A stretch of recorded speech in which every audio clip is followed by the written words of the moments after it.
Hi, this is Teresa from Phoenix Gate Crafts, and I wanted to do a mega long video explaining different styles of knitting in the round and explaining how to prevent laddering in each style, as well as the pros and cons of each style.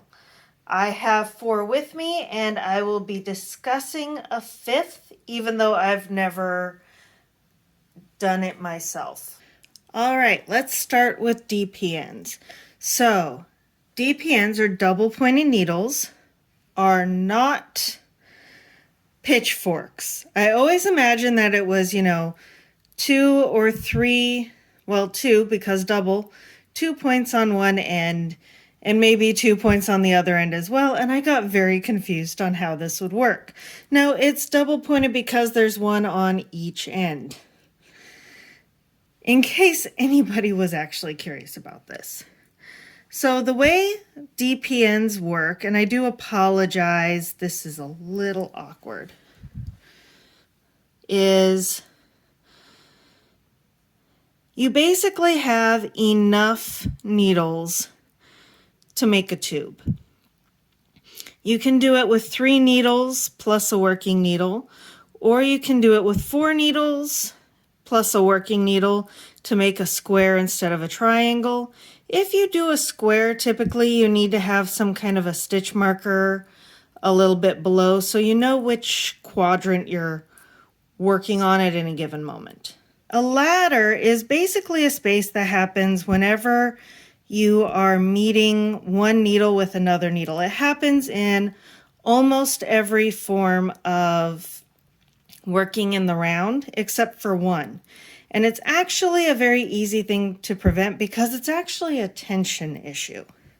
So with DPNs, you just have to make sure that one needle is right there next to the other needle, and you pull tight. And then you just pull a little tight for the second stitch, and you keep going.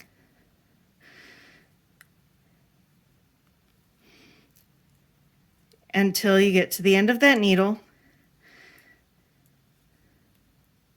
This is an actual pair of socks that I'm working on. This is the second sock. And that's actually one of the downsides of DPNs, is you can only work on one sock at a time.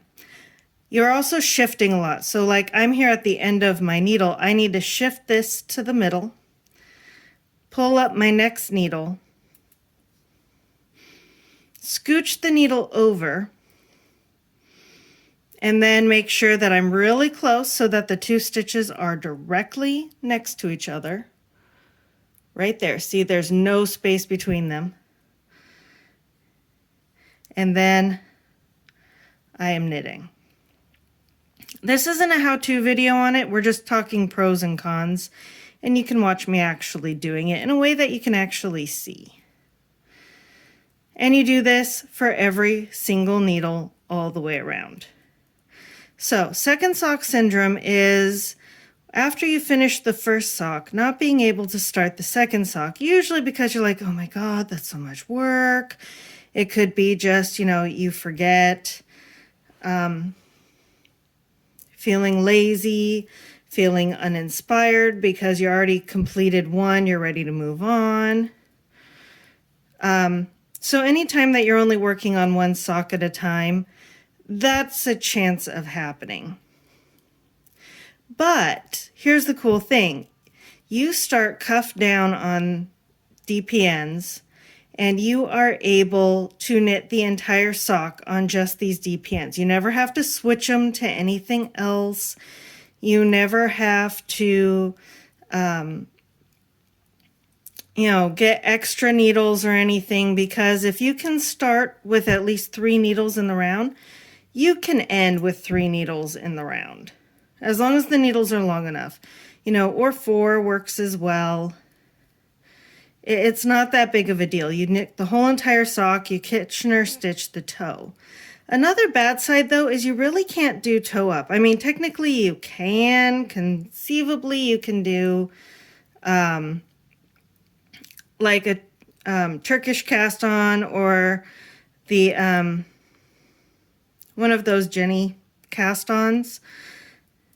And there you go. That's how that happens. You just bring the needles together, and you can, as long as everything's in the middle of the needles, they're not going to fall off. Easy to transport, not a big deal. But anyway, as I was saying, you could do like a Turkish cast on or something, but because of the needles, you can't just work two needles next to each other because they don't bend. You can't get between these if you're working right here. So if you're going to do a toe up cast on, usually you have to do like a pinhole cast on where you still have to sew up the hole in the toe. And having spent 24 years as a ballerina dancer, I am just very personally against seams in the toes. You can always feel them, especially if you're in tight shoes like point shoes, or I have a tendency of having my shoes a little bit tight so I can feel inconsistencies in the fabric. So Kitchener is fine because there isn't a seam for that, but I wouldn't want to sew up a toe that had a solid cast on if I could help it. So these typically, people who like DPNs typically do cuff to toe. But you know, it's very versatile. You can do a lot with them. And this is standard. Now, I'm going to also give you a heads up. All these styles are fiddly at the beginning. So don't judge them based on how fiddly they are at the beginning. Whenever you're doing anything with a small diameter, it's going to be fiddly. Wait until you have a good inch or so and then make a judgment on it whether it's still fiddly, because an inch or two is enough to get used to a technique and to develop enough fabric that you're not necessarily gripping the needles. Now that being said, let's talk magic loop. So these are the two main camps, by the way, for sock knitting, is DPNs and magic loop. They are not the only two. There are 3 more methods that I'm going to go over, but these are the main 2. So in order to prevent laddering with magic loop, that first stitch on the next one, which, oh my goodness, I'm doing a fairly complex pattern on this one, so yeah, this is fun.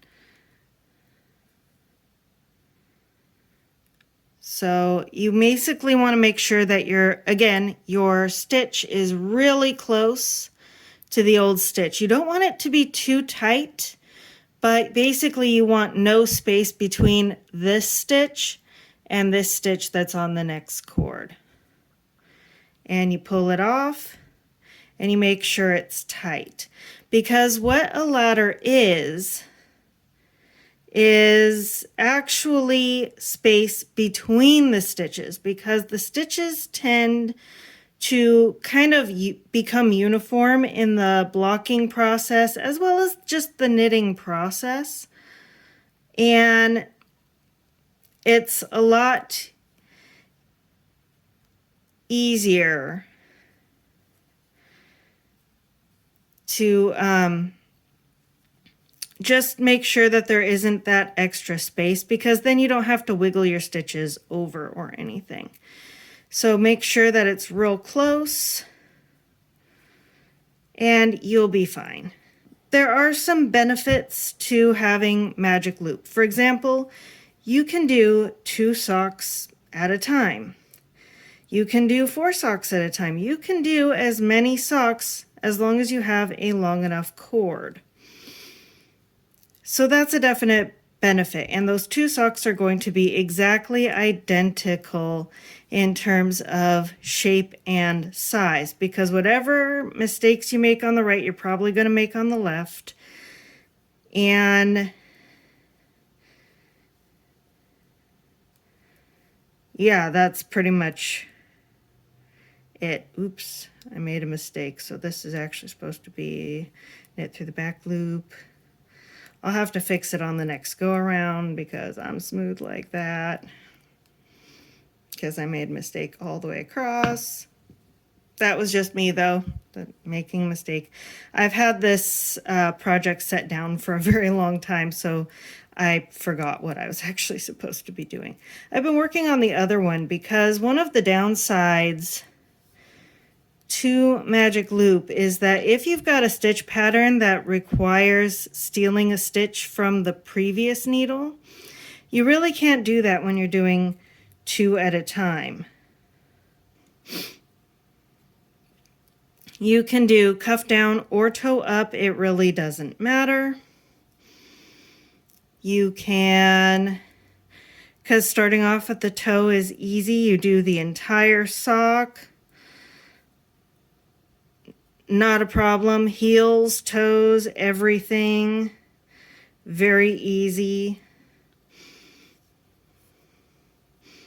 If you're doing 2 at a time, you might tangle your yarn, but honestly, if you switch your yarn balls or flip your yarn around every single time you switch, you turn your needles, you'll be fine. Not a problem.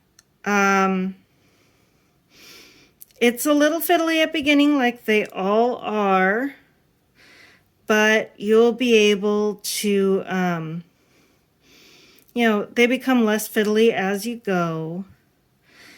And most importantly, there's a lot of freedom with it. That's what I like about it.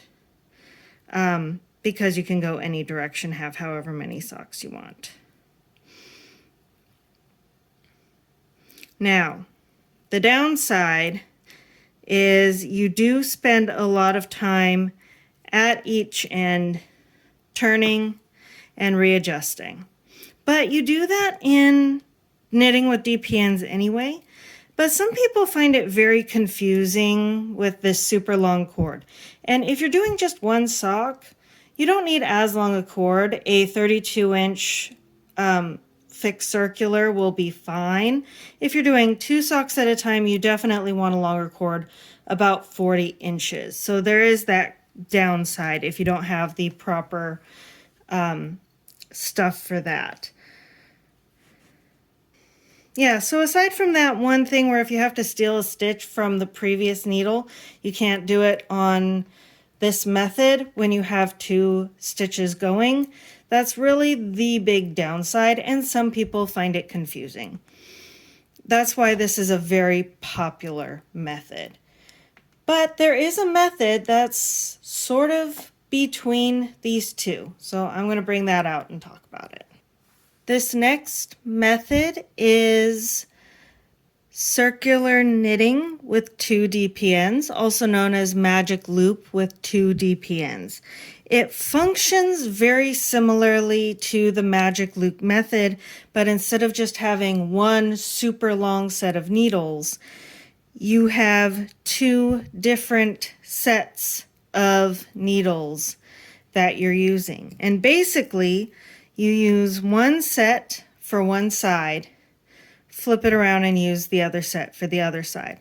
So to prevent laddering in this method, it's very much like DPNs. You got to make sure you're using the right cord. That's the biggest caveat. I already did it where I used the wrong cord on the wrong side and you wound up with the weird magic loop system anyway. So you got to be careful about that. And just like with DPNs, you've got the actual needle right here, so you can keep the stitches just right next to each other and pull a little tightly, and you won't have any ladders.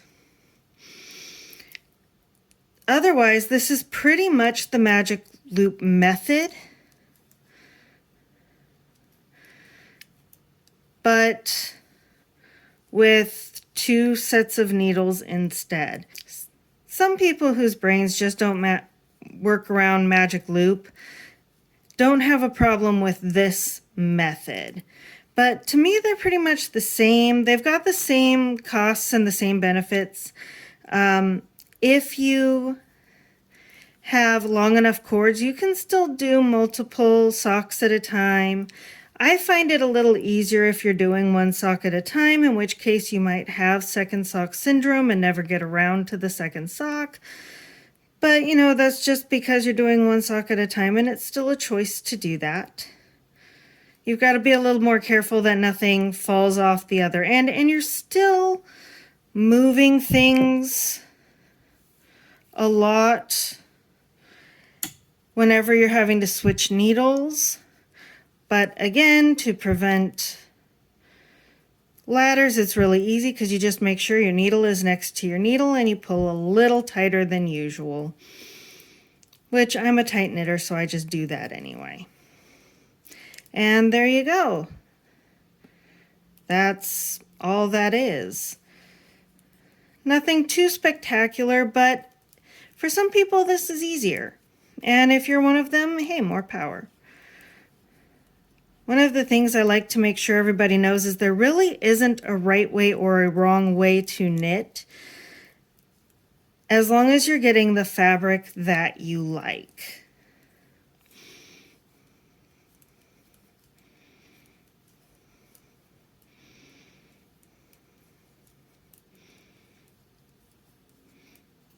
I didn't have any more US ones to show you, so they're not all socks.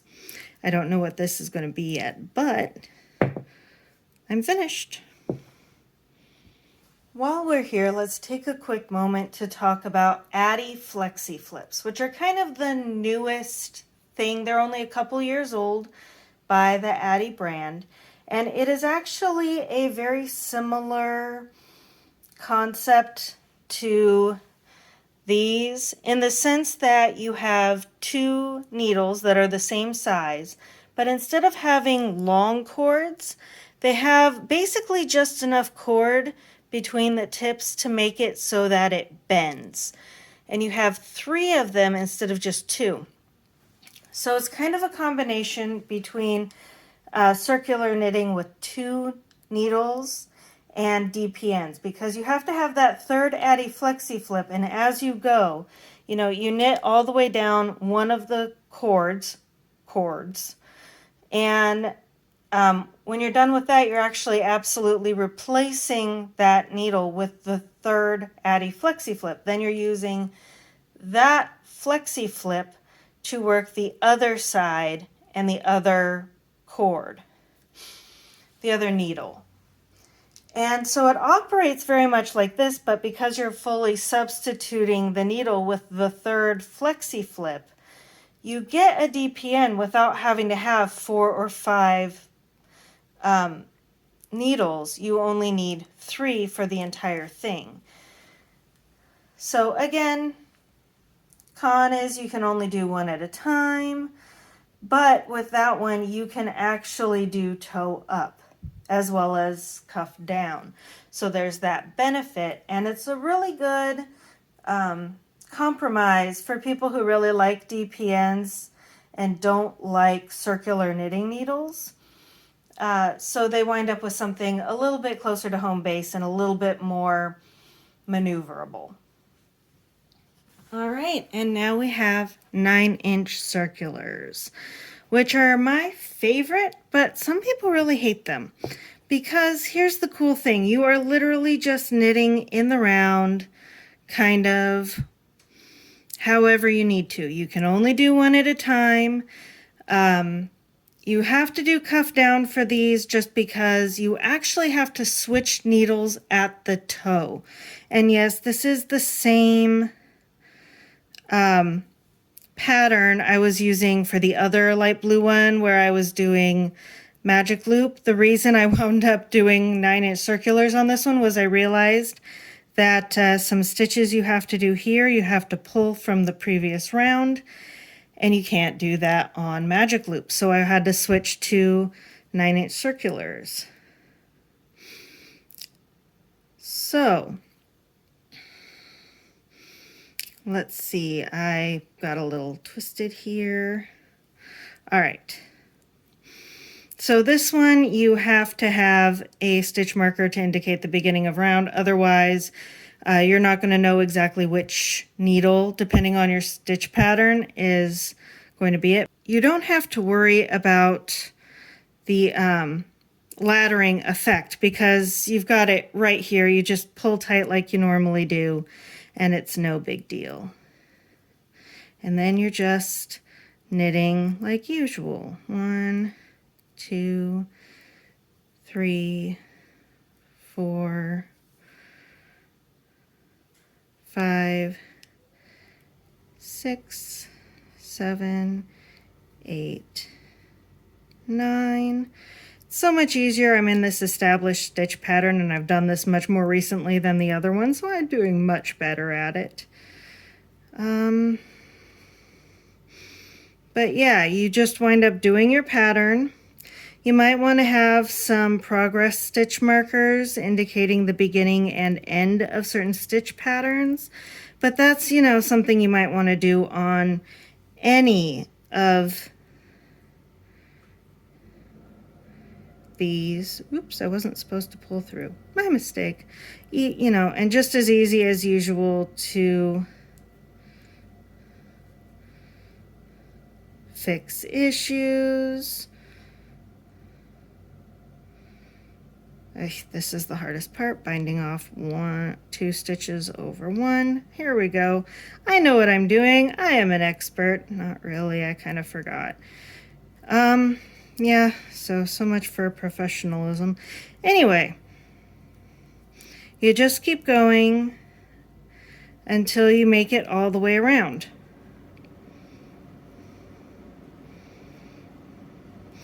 Nine-inch circulars, you can do literally everything on them except for toes. But as long as your circumference is about 9 inches or greater, it is super easy to just keep going, go all the way around, and then when you reach the other side, just keep going, slip that stitch marker and keep going. And yes, you can do heels. I did this heel on this set of stitch, on this, 9-inch circulars. You can do that too. It is simply a matter of squishing those stitches. Now, if you're dealing with a larger circumference, like if I was doing my husband's, where I have an additional 8 stitches around, because his foot is an inch bigger than mine, you might want to do a 10-inch circular instead to accommodate all the stitches that you're going to have when you get to the heel portion. But that's not necessary as long as you're on the proper size needles. There we go. That's also where having appropriately sized needles comes in handy. And yeah, I've done an entire round on these, and I am, oops, I split a stitch. Let's fix that. There we go. And if you ever want to put them down, just pull them through and set it down. Anyway, these are all the different types of knitting in the round that I'm aware of. There might be some more niche ones, but these are the main methods. Let me know in the comments which ones you prefer. Lately, I've been leaning towards the 9-inch circulars, but the only ones I don't have any experience with are the Addy Flexi flips. So what are your opinions on those? Inquiring minds want to know. Anyway, I hope you found this helpful. Have a great day. See you again soon. Bye.